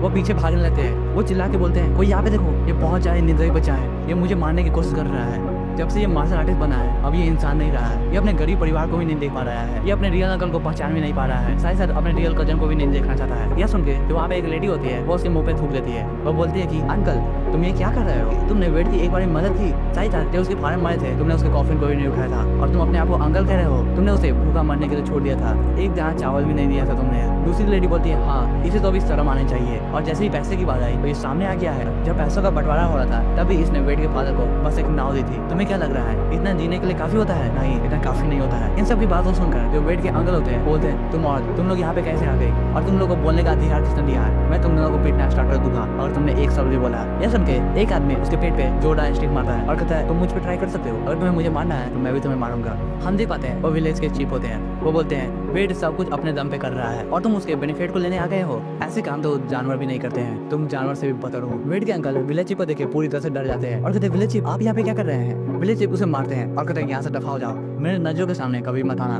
वेड के जो अंकल होते हैं वहाँ से चले जाते हैं। वेड के अंकल सोच रहे होते हैं पूरे शहर में एक से ज्यादा विलेज चीफ है लेकिन ये जो विलेज चीफ है वो बहुत ज्यादा इंपॉर्टेंट है, इनके जो फैमिली का पैट्रियार्क है वो बहुत ज्यादा इंपॉर्टेंट है और साथ साथ बहुत ज्यादा रिस्पेक्टेड भी है। यहाँ तक कि जो जहाँ फैमिली है वो भी इन्हें नीचे नहीं देख सकती है। विलेज चीफ को देखकर वेड अपना रिस्पेक्ट शो करता है और कहता है विलेज चीफ आपका बहुत बहुत शुक्रिया, आपने मेरी मदद कर दी, लेकिन आप यहाँ पे आए क्यों हैं? विलेज चीफ बताता है कि इस बार मैं तुम्हें कुछ बताने आया हूँ, तुम इस बार के जो रिवर फेस्टिवल होने वाला है उसके ऑफिशियल रहोगे और बहुत ज्यादा इंपॉर्टेंट इंसान। वेड इसे सुनता है और सोचता है एक चीफ ऑफिसर, ये तो बहुत ज्यादा इंपॉर्टेंट पोस्ट है, आप मुझे ये दे रहे हैं, ये मेरे लिए बहुत ज्यादा अच्छी अपॉर्चुनिटी हो सकती है। तभी इसके सामने एक सिस्टम अपेयर होता है जिसपे लिखा होता है फेवर ऑफ रिवर। वो सोच रहा होता है अगर मैं इस अपॉर्चुनिटी को ले लूँ तब मुझे पता चलेगा ये क्या है। वो बोलता है ग्रैंडफादर इसमें मुझे कोई प्रॉब्लम नहीं है। विलेज चीफ बोलते हैं ठीक है वेड तुम कल आ जाना, मैं तुम्हें सब कुछ याद दिला दूंगा जितने भी रिचुअल टेक्स्ट है। और विलेज चीफ वहाँ से चले जाते हैं। फिर हम अगले दिन के सुबह को देखते हैं। वो सुबह बहुत ज्यादा अच्छी होती है। हम देखते हैं वेड सो के उठता है और अपने पास एक बैग को कैरी किया जाता है। वो बोलता है कि मुझे इस दुनिया के एक भी कैरेक्टर नहीं याद है, मुझे कुछ पता भी नहीं है कि वर्ड किसे कहते हैं, मुझे सब कुछ याद करना होगा कुछ ही दिनों में, जैसा कि विलेज चीफ ने कहा था। वो बोलता है ठीक है मैं इस दुनिया में इनकार्नेट हुआ हूँ, अब मैं पुराने चीजों को पढ़ने वाला हूँ, इसमें बहुत ज्यादा मजा आने वाला है।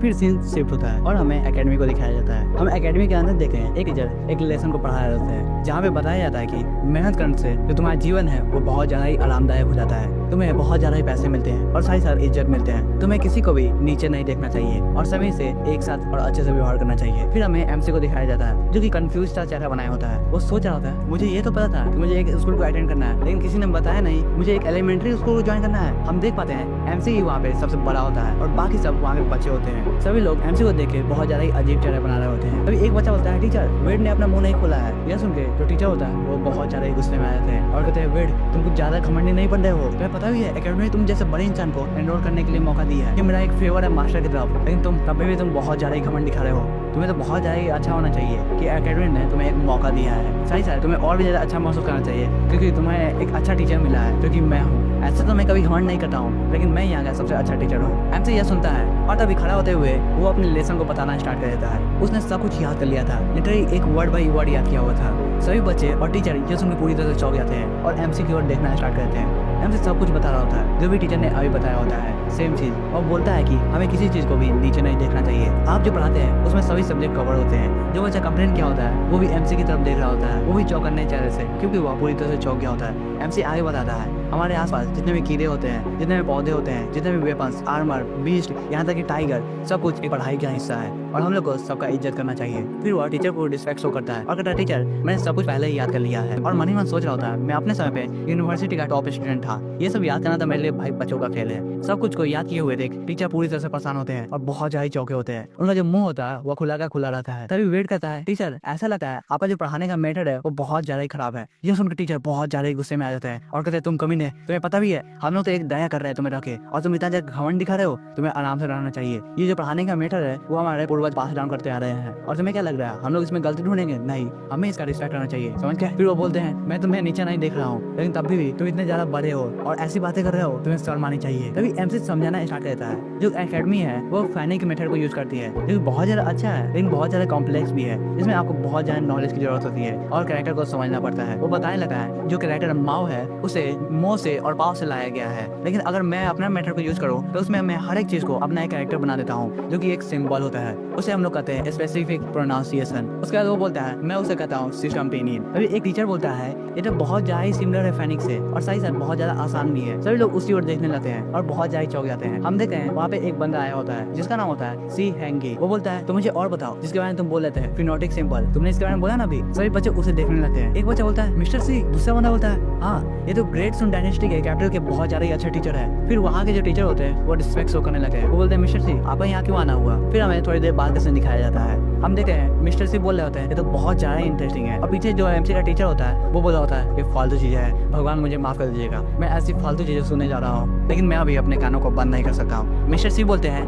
तुमने बहुत ज्यादा ही अच्छा काम किया है। साथ ही साथ जो हमारा ग्रेट सुन डायनेस्टी है उसमें एक रिवॉर्ड का सिस्टम है और कोई बंदा कोई भी चीज को इन्वेंट करता है तो उसे रिवॉर्ड दिया जाता है, या तो उसे कोई अच्छी चीजें दिया जाता है, या तो बहुत सारे पैसे दिए जाते हैं, या उसे टैक्स माफ कर दिया जाता है, या उसे एक टाइटल दिया जाता है वो भी नोबल का। एमसी इन सब बातों को सुनता है और सोचता है ओ आज नहीं तो कल ये दुनिया मेरे बारे में जानेगी और समझ जाएगी मैं कुछ ज्यादा ही यूनिक हूँ। तो इन सब को हटाने के लिए मुझे अपना रास्ता चुनना होगा कैसे भी करके। मिस्टर सी आगे बताते हैं लियांग तुम सही में बहुत ज्यादा टैलेंटेड हो, तुम मेरे अंडर क्यों नहीं पढ़ते हो? तभी जो टीचर होते हैं वो बोलते हैं सर लेकिन ये कैसे पॉसिबल हो सकता है? मिस्टर सी उसकी बातों को रोक देते हैं और बोलते हैं मिस्टर जियांग एक स्कॉलर एक वॉरियर के बीच में कोई भी डिफरेंस नहीं होता है, खासकर कोई स्टेटस का डिफरेंस तो नहीं होता है। मैं जिसको चाहूँ उसको अपना डिसेबल बना सकता हूँ, समझिए? यही मेरे टीचर ने पढ़ाया था। जो दूसरा टीचर होता है वो बोलता है सर लेकिन इससे हायर अप बहुत ज्यादा गुस्से में आ सकते हैं। मिस्टर सी हंसते हुए बोलते हैं मिस्टर जियांग तुम्हें इस बारे में चिंता करने की कोई जरूरत नहीं है। वो बताता है कि मेरे स्टूडेंट पे कोई भी नजर नहीं डालेगा और ना ही कोई सवाल पूछेगा, और कोई भी सवाल पूछेगा तो मैं उससे सवाल करूंगा, कोई भी मेरे स्टूडेंट को नीचे नहीं देखेगा। और वो यह करके चले जाते हैं। वेट भी अपना रिस्पेक्ट शो करता है और कहता है टीचर मैं आपसे दोबारा मिलूंगा।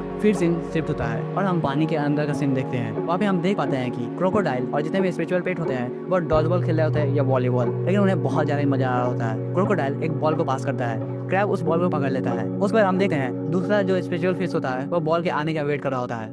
तभी हम देखते हैं वो क्रैब बहुत ज्यादा जोरदार से उस बॉल को फेंकता है, इससे वो बॉल बहुत ज्यादा स्पीड में जाता है और वो स्पिरिचुअल फिश के पेट पे जाके लेता है। हम देखते हैं उस बॉल का इम्पैक्ट इतना ज्यादा होता है कि वो पीछे घसीटा हुआ जाता है और एक जोरदार लैंडिंग मारता है। उस बॉल के कारण उसके पेट पे बहुत बड़ा निशान हो गया होता है। फिर हम देखते हैं कि वहाँ पे एक दरार हो गया होता है जो कि एक बड़ी घंटी के नीचे होता है। फिर उसी समय जो क्रोकोडाइल होता है वो वेड को बुलाता है। क्रोकोडाइल बहुत ज्यादा खुश होता है, वो बताया होता है ये सब काम मैंने ही किया है। वेड बोलता है ओह ऐसा लग रहा है तुम ही वहाँ पे जीत गए हो। फिर वेड उस टनल को देखता है और कहता है तो इस टनल को तुमने खोदा है? वो क्रोकोडाइल बहुत ज्यादा खुश होता है, वो बोलता है हाँ ये मैंने ही किया है। पीछे जो जेलीफिश होता है वो बहुत ज्यादा गुस्से में होता है और उस क्रोकोडाइल को देख रहा होता है। एमसी भी बहुत ज्यादा अजीब शक्ल बनाता है और कहता है स्टॉबी तुम्हें बहुत ज्यादा ही अमेजिंग हो। फिर वो उस टनल में चले जाता है। वो अंदर जाते हुए सोचा होता है ये जगह कुछ ज्यादा ही बड़ी है जितना मैंने सोचा भी नहीं था। उसके आसपास बहुत सारे पेड़ निकले होते हैं। वो बोल रहा होता है इस पेड़ से बहुत ज्यादा रोशनी आ रही है, ऐसा लग रहा है ऊपर और भी ज्यादा जगह है, मुझे वहाँ पे जाना चाहिए। तभी वो एक पेड़ की डाली को पकड़ लेता है और कहता है ये कुछ ज्यादा ही सॉफ्ट है और वो उसे चबाना स्टार्ट कर देता है। थोड़ी देर बाद हम देखते हैं एमसी थूक रहा होता है और कहता है मैं इसे काट भी नहीं पा रहा हूँ, ये कुछ ज्यादा ही हार्ड है।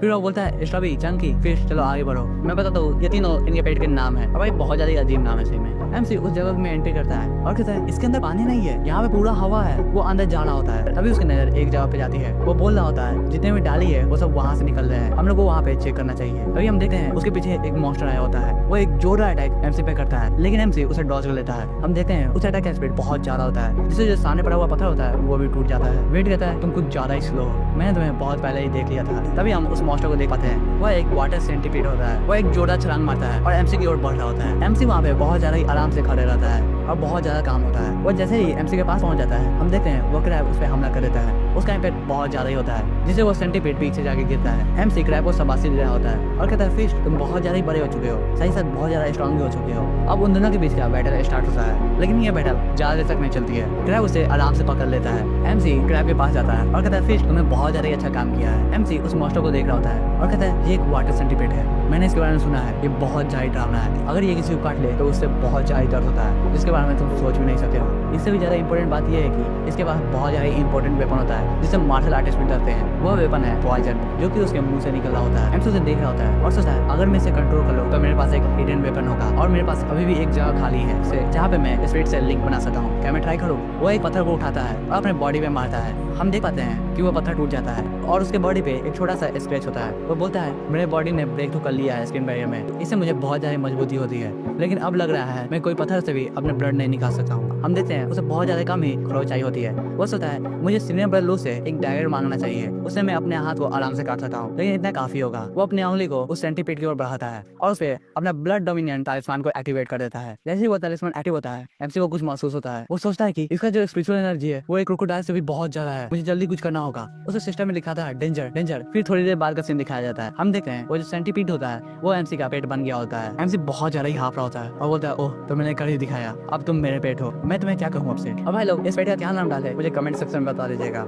उसके बाद जो सिस्टम होता है वो उसके बारे में बताना स्टार्ट कर देता है। वो बोलता है कि यह एक म्यूटेटेड वाटर सेंटीपीड है जिसको खाने में स्पिरिट मशरूम चाहिए, जिससे उसकी जो मास्टर ब्लड है वो इवॉल्व होता है। और तुम्हें इसे और इवॉल्व करना है और तुम्हें इसे विंग्ड हेवनली वाटर सेंटीपीड बनाना है तो तुम्हें 10,000 वाटर एसेंस पॉइंट देने होंगे। यह देखिए एमसी पूरी तरह से चौंक जाता है और कहता क्या 10,000? जैसे जैसे मैं और भी ज्यादा बीच को टेम किया जा रहा हूँ तो प्राइस बढ़ नहीं रहा है। फिर वो पूछता है सेंटीपीड से तो ठीक है बताओ तुम कहाँ से स्पिरिट मशरूम खाते हो, मुझे वहाँ पे जाना है। ये सुनते ही सेंटीपीड कहीं पे जाना स्टार्ट कर देता है। वो एक जगह वो दिखाता है। एमसी वहाँ पे देखता है जहाँ पे बहुत ज्यादा ही अंधेरा होता है। एमसी उस तरफ बढ़ रहा होता है। हम देखते हैं वहाँ पे कोई होता है। वो बोल रहा होता है ये तो बहुत ज्यादा डरावनी जगह है। फिर हम पास से देखते हैं वहाँ पे एक कंकाल होता है जो कि अपने हाथ में एक बॉक्स रखा होता है। साथ ही साथ उसके आसपास कुछ लिखा होता है जिसमें लिखा होता है मैं एक फॉर्मर जनरल हूँ ग्रेट क्वीन नेवी का, अपने हार के बाद मैं यहाँ पे फंस गया हूँ और मैं अपने मैजेस्टी को अपना चेहरा नहीं दिखा सकता हूँ क्योंकि हम लोग हार चुके थे, इस कारण मैं अपने जीवन को यहीं पे खत्म कर रहा हूँ। तो फिर हमें थोड़ी देर बाद का सीन दिखाया जाता है। एमसी उस बॉडी को देख रहा होता है और साथ ही साथ उसके सभी स्पिरिचुअल पेट भी वहीं पे होते हैं। एमसी जो नीचे लिखा होता है उसे पढ़ता है।